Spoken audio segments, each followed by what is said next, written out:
Hello everyone. बेटा आज हम करेंगे 10th क्लास का मेटल्स और नॉन मेटल्स का टॉपिक होगा आज का हमारा extraction of metals based on their reactivity series. So we are going to start with extraction of metals based on their reactivity series. इस रिएक्टिविटी सीरीज को we can also call it as activity series. Reactivity series को हम activity series के नाम से बोलते हैं। So both have the same sense. जो एक्टिविटी सीरीज है या जो रिएक्टिविटी सीरीज है वो हमने पहले के वीडियो में करी थी और उसके याद करने का ट्रिक भी आपको बताया। Here we have written for our convenience in order to have better understanding of today's topic. तो यहाँ हमने रिएक्टिविटी सीरीज में मिलने वाले एलिमेंट्स को उनके सिंबल से रिप्रेजेंट करते हैं। जो रिएक्टिविटी सीरीज है it can be split into 3 parts. इसे हम 3 पार्ट में डिवाइड कर सकते हैं। ऊपर के एल्यूमिनियम तक के जो एलिमेंट है वो, उसके बाद एल्यूमिनियम से लेकर के जो लेड तक के एलिमेंट है वो, और उसके बाद कॉपर से लेकर के प्लेटिनम तक के जो एलिमेंट है वो। ऊपर के एलिमेंट को बोलते हैं they are known as top elements. और ये कैसे होते हैं? They are highly reactive elements. ये हाईली रिएक्टिव एलिमेंट्स होते हैं क्योंकि रिएक्टिविटी सीरीज में ऊपर कौन से एलिमेंट आते हैं जो बहुत ज्यादा रिएक्टिव होते हैं। नीचे की तरफ जो एलिमेंट आते हैं they are middle series elements. Series के या रिएक्टिविटी सीरीज के बीच में आते हैं तो इनको बोलते हैं मिडिल सीरीज एलिमेंट्स या elements in the middle series. और they are a little less reactive in comparison to highly reactive elements, less reactive। और नीचे की तरफ में they are known as bottom elements और low in the reactivity series या low in reactivity series। ये इनके नाम हैं। they are commonly referred by these words। और ये क्या होते हैं? least reactive। they are least reactive ये एलिमेंट। तो रिएक्टिविटी सीरीज के अंदर मिलने वाले एलिमेंट्स को हमने 3 कैटेगरीज में कैटेगराइज कर दिए। अब हम इन एलिमेंट्स को प्योर फॉर्म के अंदर कैसे एक्सट्रैक्ट करेंगे ये टॉपिक करना है हमारे को। That is extraction of elements. Top element होते हैं उनको कैसे एक्सट्रैक्ट, किस प्रोसेस से किया जाएगा, मिडिल वालों के लिए क्या प्रोसेस लगेगी, और जो रिएक्टिविटी सीरीज नीचे होते हैं यानी कि इनकी रिएक्टिविटी सबसे कम होती है, बहुत कम होती है, इनमें कुछ एलिमेंट ऐसे हैं जो रिएक्शन ही नहीं करते, तो उनको किस फॉर्म में या किस प्रोसेस से उनको एक्सट्रैक्ट किया जाता है, निकाला जाता है, वो आज हम करेंगे। बिफोर स्टार्टिंग, शुरू करने से पहले कुछ बेसिक्स बातें आपको बता दी जाए ताकि जो टॉपिक जब हम करें तो उसमें कोई कंफ्यूजन ना हो। जो मेटल होता है it is found in the form of ores. ये हमने अपने कल के वीडियो में किया था। जो मेटल्स होते हैं नेचर में they are found in the form of ores. और जो ओर होती हैं these ores can be in the form of oxide. ये ऑक्साइड के फॉर्म में और हो सकती है, जैसे एग्जांपल में Fe2O3 ये हो गया। ये हो सकता है कि कार्बोनेट के फॉर्म में हो, यानी कि मेटल के साथ कार्बोनेट जुड़ा हो। ऑक्साइड में ऑक्सीजन जुड़ेगा, कार्बोनेट में CO3 जुड़ेगा, जैसे एग्जांपल में MgCO3 या CuCO3 ये हो गया। Maybe they are associated metal जो है वो हाइड्रोक्साइड्स के साथ जुड़े हुए,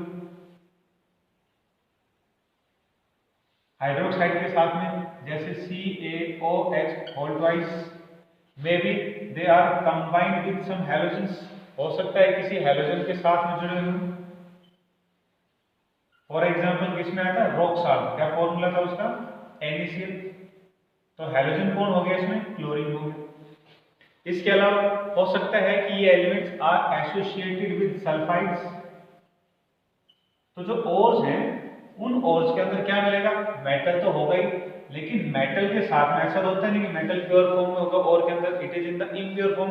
और इम्प्योरिटी भी कैसी है? केमिकली कंबाइंड इम्प्योरिटी, जो मेटल के साथ रिएक्शन कर चुकी है और मेटल का एक पार्ट बन चुकी है।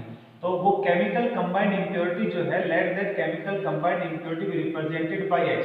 तो ये हो गया मेटल और मेटल के साथ X नाम की केमिकल इम्प्योरिटी जुड़ी है। वो केमिकल इम्प्योरिटी क्या है उनका पॉइंट चल रहा है। ये केमिकल इम्प्योरिटी हो सकता है मेटल से ऑक्साइड फॉर्म में, जैसे आयरन से ऑक्सीजन जुड़ गया, कार्बोनेट फॉर्म में हो, मैग्नीशियम से कार्बोनेट जुड़ रहा है, कॉपर के साथ कार्बोनेट जुड़ा हुआ हो, हाइड्रोक्साइड के फॉर्म में हो सकता है, कैल्शियम है, कैल्शियम के साथ हाइड्रोक्साइड जुड़ गया।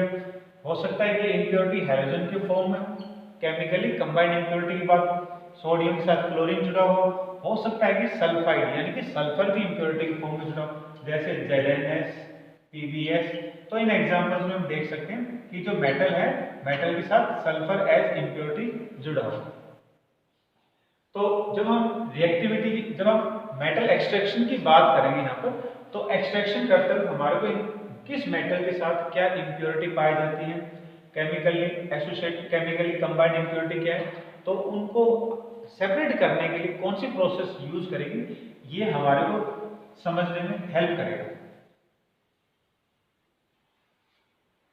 कुछ एलिमेंट्स ऐसे होते हैं जिनके ऑक्साइड्स को, कुछ मेटल्स ऐसे होते हैं, मान लो M कोई मेटल हो गया, उसके साथ वो ऑक्सीजन की ऑक्साइड इम्प्योरिटी है, उसको जब किसी रिड्यूसिंग एजेंट के साथ में, Ra रिप्रेजेंट्स रिड्यूसिंग एजेंट, ये रिड्यूसिंग एजेंट को दिखाता है। फॉर एग्जांपल कोक में be taken as reducing agent, coke का सिंबल हो गया C क्योंकि ये कोयले से बनता है, कोल से बनता है, तो coke can be taken as reducing agent. हो सकता है कोई मेटल भी, मेटल में function as a reducing agent also, तो वो उनके साथ में रिएक्शन करवाया जाए, तो क्या होता है, जो रिड्यूसिंग एजेंट हमने लिया है, ये रिड्यूसिंग एजेंट ऑक्सीजन के साथ में कंबाइन कर जाता है और मेटल को ऑक्सीजन से फ्री कर देता है, तो मेटल इससे अलग हो जाएगा और जो रिड्यूसिंग एजेंट लिया है वो ऑक्सीजन के साथ जुड़ करके किसी यूजलेस कंपाउंड के अंदर कन्वर्ट हो जाएगा। In this way metal will be set free, metal free हो जाएगा, नीचे की तरफ प्रेसिपिटेट कर जाएगा और जो इम्प्योरिटीज हैं उनको हम बाहर की तरफ निकाल देंगे। तो अब हम बात करते हैं first top of the element, जो टॉप ऑफ द एलिमेंट है उन एलिमेंट्स को कैसे एक्सट्रैक्ट किया जाएगा। तो स्टार्टिंग करें एक्सट्रैक्शन ऑफ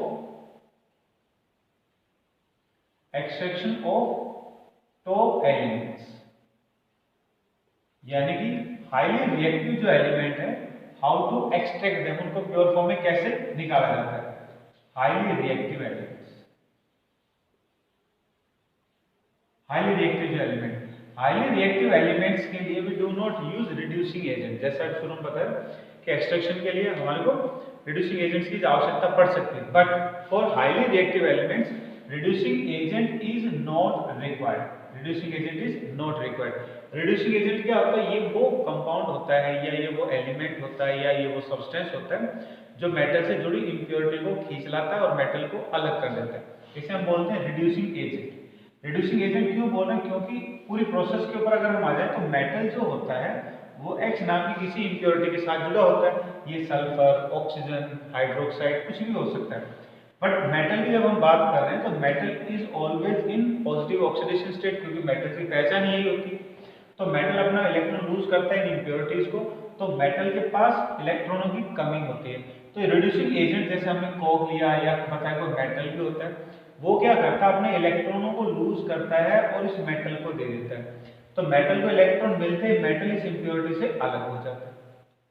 तो मेटल ने इलेक्ट्रॉनों को गेन किया, ये मेटल है, इस पर पॉजिटिव चार्ज है, में +1 +2 +3 हो सकता है, ये क्या करता है, इलेक्ट्रॉनों को गेन करता है और इलेक्ट्रॉन को गेन करके क्या हो जाएगा, न्यूट्रल, और न्यूट्रल होते ही ये इंप्योरिटी से अलग हो जाएगा। तो ये जो प्रोसेस है जिसमें मेटल के द्वारा इलेक्ट्रॉन गेन किया गया है, this is known as reduction. ये कौन सा काम हुआ, रिडक्शन का, और किसके साथ हुआ, मेटल के साथ। तो जो काम रिडक्शन का जिस कंपोनेंट ने कराया, जिस चीज ने कराएगा, वो क्या हो जाएगा, will function as reducing agent. तो वो कौन है, carbon is a reducing agent. In short अगर हम बात करें तो रिड्यूसिंग एजेंट वो कंपाउंड होते हैं जो मेटल से जुड़ी इंप्योरिटीज को अलग करके मेटल को प्योर करने का काम करते हैं। और केमिकल वर्ड्स में अगर हम बात करें, डेफिनेशन के अनुसार बात करें, इलेक्ट्रॉन कॉन्सेप्ट को लेकर के बात करें, तो रिड्यूसिंग एजेंट वो केमिकल स्पीशीज होते हैं जो इलेक्ट्रॉनों को लूज करते हैं ताकि मेटल के पास होने वाले इलेक्ट्रॉनों की कमी दूर हो सके। तो इनको हम क्या कहेंगे, they are known as reducing agent. तो रिड्यूसिंग एजेंट वर्ड भी ऐसा है जो बहुत फ्रीक्वेंटली यूज होगा। जब आप अपने बुक के अंदर अपने सेल्फ नोट्स बनाओगे या when you will go through the book तो you will find reducing agent, reducing agent word उसमें मिलेगा। तो अब शुरू करते हैं एक्सट्रैक्शन ऑफ टॉप एलिमेंट, यानी कि हाईली रिएक्टिव एलिमेंट्स को कैसे एक्सट्रैक्ट करता है। इतना समझ में आ गया। Reducing agent can not be employed for their extraction, then they are extracted by the process of electrolytic reduction. Highly reactive elements को इलेक्ट्रोलाइटिक रिडक्शन की प्रोसेस से प्यूरिफाई किया जाता है। Highly reactive elements are purified by using the process of electrolytic reduction. It is also known as electrolysis. इसी को हम electrolysis के नाम से बोलते हैं। होता है क्या इस प्रोसेस के अंदर? A molten solution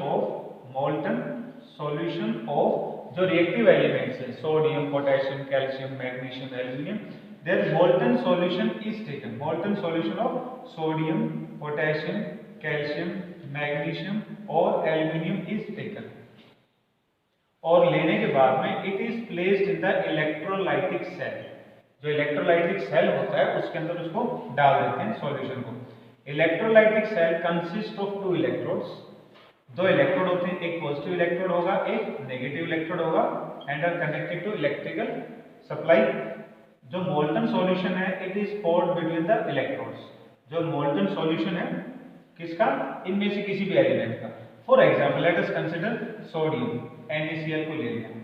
तो अब हम बात कर रहे हैं एक्सट्रैक्शन ऑफ सोडियम।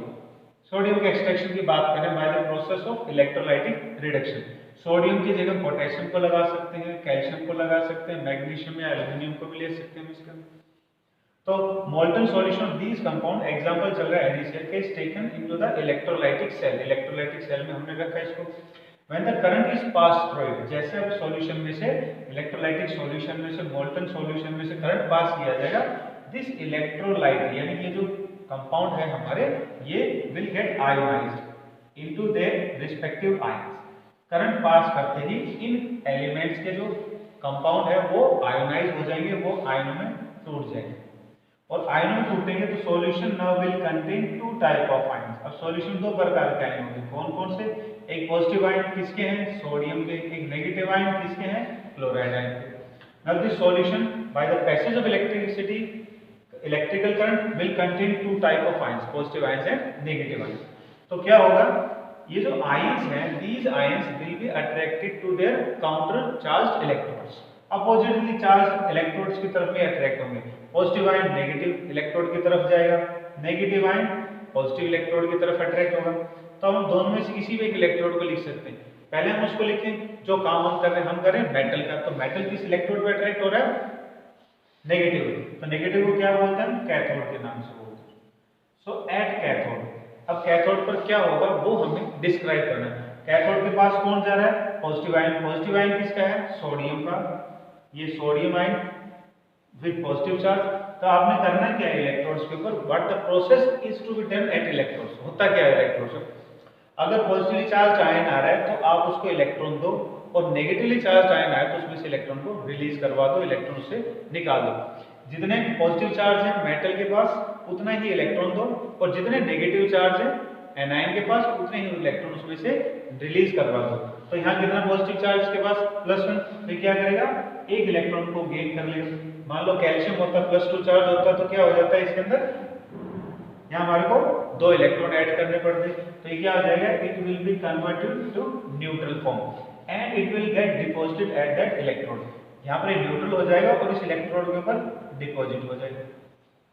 इलेक्ट्रोड को बाहर की तरफ निकालेंगे, we can separate the metal. अब मेटल को हम उसमें से अलग कर लेंगे। अब पॉइंट किसका बच गया? At anode.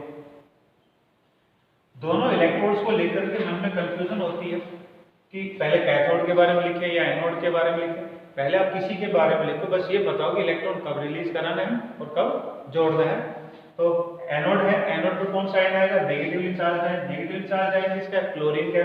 तो क्लोरीन क्या करेगा? नेगेटिव चार्ज है तो इलेक्ट्रॉन को लूज करेगा, ये क्लोरीन एटम में कन्वर्ट हो जाएगा, और ये इसमें एक इलेक्ट्रॉन एक्स्ट्रा है तो एक रिलीज करा देगा। मान लो 2 नेगेटिव चार्ज हो तो 2 इलेक्ट्रॉनों को रिलीज करवा दो इसमें से। तो अब क्लोरीन क्या है? एक गैस है, तो गैस एटॉमिक स्टेट में होती नहीं है, तो इसको मॉलिक्यूलर फॉर्म बदलने के लिए स्टेप आप डबल कर दो। तो डबल करोगे तो क्लोरीन बन जाएगा Cl2, और यहाँ इलेक्ट्रॉन रिलीज हो जाएंगे, 2 इलेक्ट्रॉन्स विल बी रिलीज।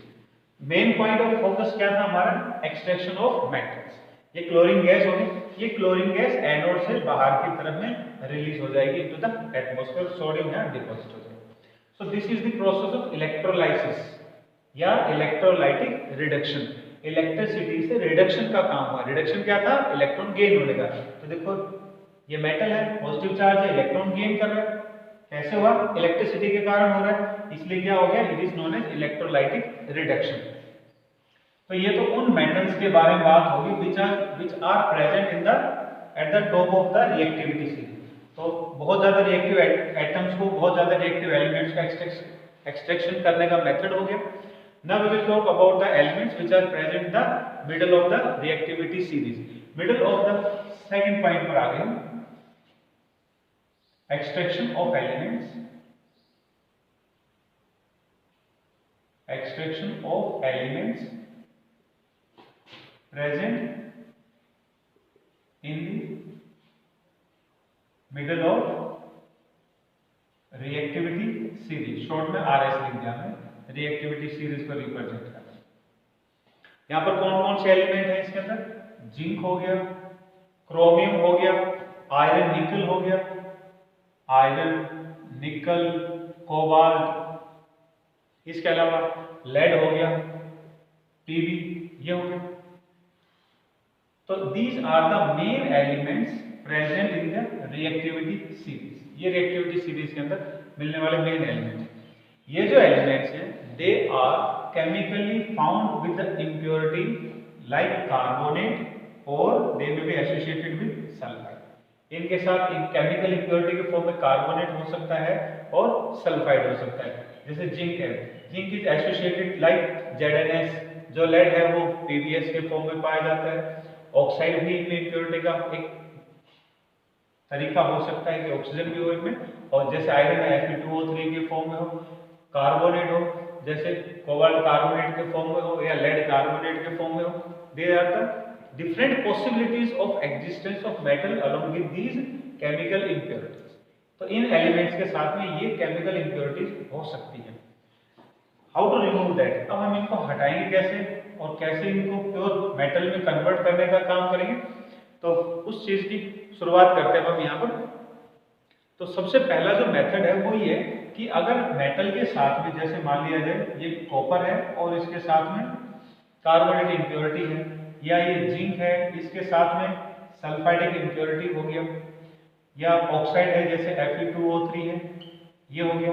तो ये इम्प्योरिटीज अगर है एलिमेंट के साथ में, फर्स्ट मेथड इज कि मेटल के साथ में इम्प्योरिटी में भी कार्बोनेट के फॉर्म में, हाइड्रोक्साइड के फॉर्म में, या सल्फाइड के फॉर्म में इम्प्योरिटीज में भी देर। तो पहला काम ये होगा कि to remove these impurities and during the replacement convert these impurity in the form of oxide. तो जो भी इम्प्योरिटीज हैं कार्बोनेट के फॉर्म में बताई, सल्फर के फॉर्म में बताई, या हाइड्रोक्साइड के फॉर्म में अगर हो, तो वो इम्प्योरिटीज इनको किस फॉर्म में बदलना है, ऑक्साइड के फॉर्म में बदलना है। For that we use two different method. इस काम के लिए दो अलग अलग तरीके इस्तेमाल होते हैं। First is calcination.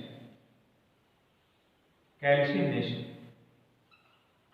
कैल्सिनेशन एक ऐसा मेथड होता है जिसके अंदर मेटल को, जब वो सल्फर को छोड़ करके किसी भी इम्प्योरिटी के साथ जुड़ा हो, स्लीपिंग सल्फर, सल्फर को छोड़ करके किसी भी इम्प्योरिटी के साथ जुड़ा हो, जैसे कॉपर कार्बोनेट हो गया, या जिंक कार्बोनेट हो गया, या लेड कार्बोनेट हो गया, किसी भी इम्प्योरिटी के साथ जुड़ा हो, तो उस प्रोसेस में होता है it is heated in absence of air. Calcination involves heating of और इन एब्सेंस ऑफ ऑक्सीजन। तो क्या काम हो रहा है, हीटिंग का काम हो रहा है, और कैसे हो रहा है, इन एब्सेंस ऑफ एयर और ऑक्सीजन। कभी कभी इसको लिमिटेड सप्लाई बोलते हैं, थोड़ी बहुत जरूरत पड़े तो दी जा सकती है, अदरवाइज इन एब्सेंस ही होता है। और सिंपल ट्रिक टू रिमेंबर, याद करने का तरीका है, ऑक्सीजन देनी है। तो अगर मेटल के साथ ऑक्सीजन लगी हुई डायरेक्ट हो या इनडायरेक्ट, जैसे कार्बोनेट में कार्बन आने के बाद ऑक्सीजन आने, तो ऐसे केस में ऑक्सीजन नहीं दी जाती। ऑक्सीजन नहीं हो बिल्कुल तो ऑक्सीजन देनी होती है। जब ऑक्सीजन देनी होती है तो उसको रोस्टिंग बोलते हैं।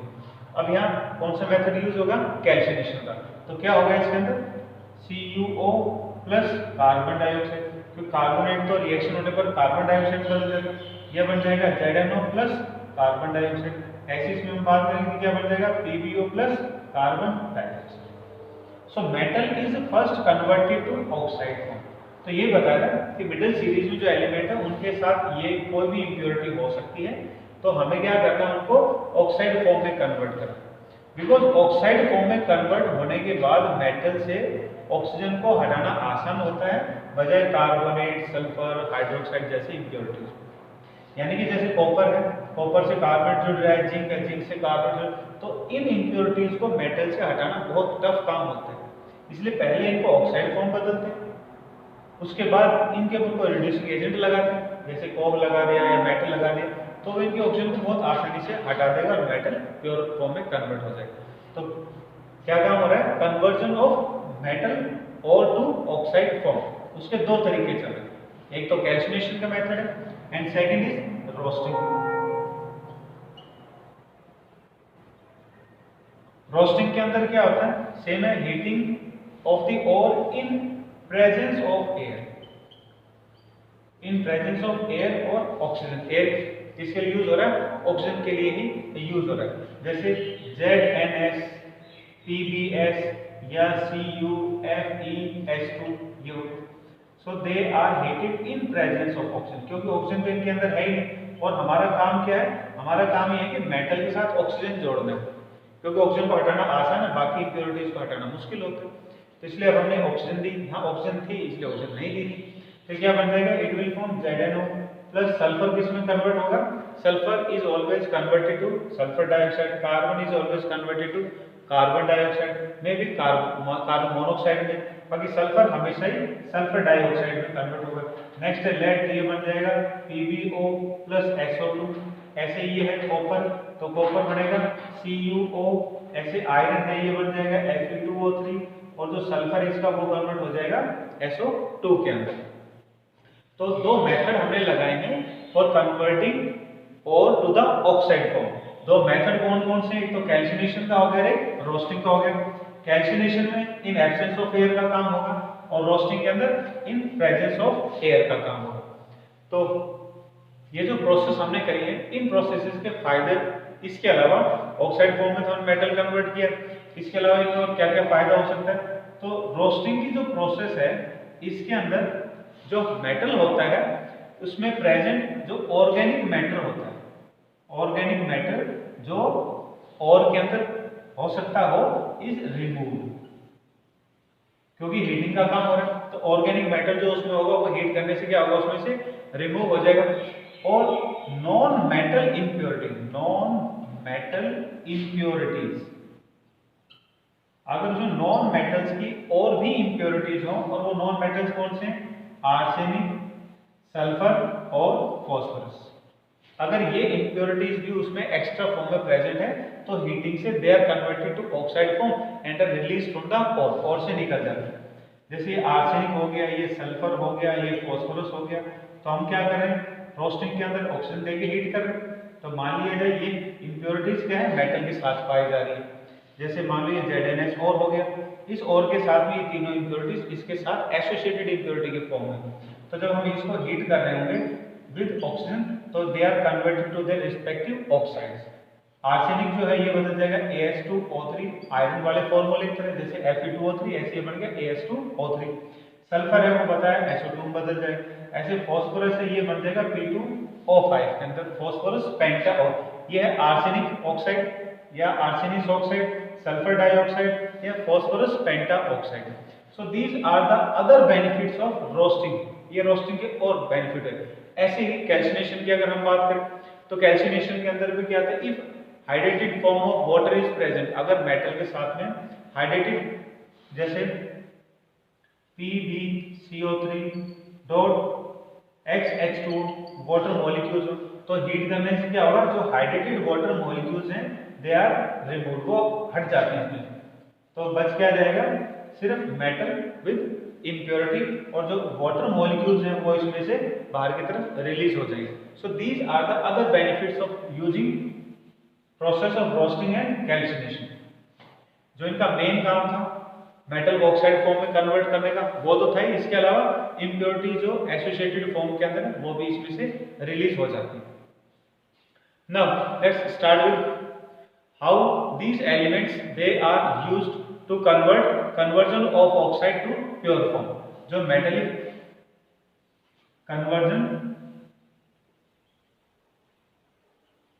कन्वर्जन ऑफ ऑक्साइड और, क्योंकि हमने क्या किया कैल्शियम रोस्टिंग से क्या किया, ऑक्साइड फॉर्म में बदल, conversion of oxide to pure metal. अब उसमें प्योर मेटल में कैसे उसको अलग करेंगे, ये काम करेंगे अब हम यहाँ। तो फॉर द एलिमेंट्स लाइक, जैसे एलिमेंट हो गए zinc, copper, iron, zinc, copper, iron, इसके अलावा लेड और टिन भी हो सकते हैं, लेड और टिन। ये जो एलिमेंट होते हैं they are reduced by reducing agent known as coke। तो C जो है वो कोक का सिंबल है, यानी कि कोक को यानी कि कार्बन को एज रिड्यूसिंग एजेंट यूज किया जाएगा इनके एक्सट्रैक्शन के। तो कैल्सिनेशन रोस्टिंग प्रोसेस में हमने जिंक को किस में बदल दिया था, ऑक्साइड फॉर्म में। कॉपर है तो वो किस में आ गया, ऑक्साइड फॉर्म में। ऐसे आयरन की बात करें तो वो किस फॉर्म में आ गया, ऑक्साइड फॉर्म में। All are converted to oxide form and the reducing agent which we are using is, वो कौन सा है, कार्बन। तो अब जब इनके साथ में रिएक्शन होगा, this carbon will be converted to, ये जिंक अलग हो जाएगा और ये रिड्यूसिंग एजेंट ऑक्सीजन के साथ जुड़ जाएगा और ऑक्सीजन यहाँ से हटा देगा। तो ये बन सकता है कार्बन मोनोऑक्साइड के अंदर। ऐसे ही ये हो सकता है नीचे वाला जो कॉपर है वो इससे रिएक्शन करके कार्बन को बदल दे कार्बन मोनोऑक्साइड में। May be sometimes formation of carbon dioxide हो सकता है, थोड़ी बहुत अमाउंट में इसमें कार्बन डाइऑक्साइड भी बन जाए। ऐसे ही यहाँ पर इसके अंदर हम बात करें तो आयरन से अलग हो जाएगा और जो कार्बन है वो कार्बन मोनोऑक्साइड और कार्बन डाइऑक्साइड के फॉर्म में रिलीज हो जाएगा। समटाइम्स, इंपॉर्टेंट पॉइंट है, sometimes carbon monoxide may itself act as reducing agent. Carbon monoxide भी रिड्यूसिंग एजेंट का काम कर सकती है। जैसे यहाँ कार्बन था, अब हो गया कार्बन मोनोऑक्साइड, तो कार्बन मोनोऑक्साइड भी एक रिड्यूसिंग एजेंट का काम कर सकती है। तो ये क्या है, रिड्यूसिंग एजेंट। ये क्या हो जाएगा, आयरन इससे अलग हो जाएगा, कार्बन मोनोऑक्साइड है, ऑक्सीजन से जुड़ेगा तो क्या बन जाएगा, कार्बन डाइऑक्साइड में कन्वर्ट हो जाएगा। तो ये हुआ उन मेटल्स के साथ में जो ऑक्साइड फॉर्म में कैल्सिनेशन या रोस्टिंग की प्रोसेस से कन्वर्ट किए थे, और वो फिर उनको कैसे रिड्यूसिंग एजेंट की हेल्प से या कार्बन को रिड्यूसिंग एजेंट के रूप में इस्तेमाल करके उनको प्योर फॉर्म में कन्वर्ट किया जा सकता है। अब हम बात करेंगे